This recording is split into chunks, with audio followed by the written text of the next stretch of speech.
When you were at Trans-Africa and you were working in Washington, the climate in Washington in the 80s and 90s was just more incarceration, more incarceration. Did any of the political leaders that you dealt with realize the long-term impact of what was happening? I recall that when we were first being arrested at the embassy and I went to jail that first night, everyone in the lockup with me was black. This was, you were being arrested for protesting apartheid. For protesting at the embassy.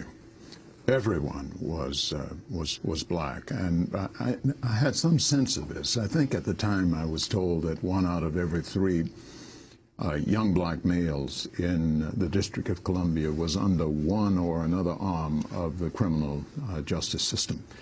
And what stunned me about it, and what continues to bother me about it, is that when we were struggling during the civil rights movement, some of us were in better positions to benefit from this change that was coming than others were. And so while we had all been in the same boat during segregation, when change came, we weren't all in the same boat anymore. Some of us could escape, but others of us were bottom stuck.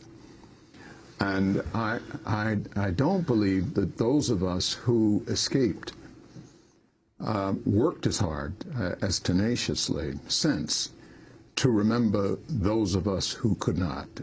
And the result is that we now see our future as a people in America being warehoused. How can we not be concerned in some relentless way about the fate of all of these young black people who are being imprisoned, because we are indissolubly bound up with them. Their future is our future. Our future is their future. And we have to be mindful of that. But it doesn't so much penetrate if we don't have news of it every day. So many people don't know. Yes. In the same way that you said, and you have done extraordinary work. I mean, I'm so impressed by the work that you have done.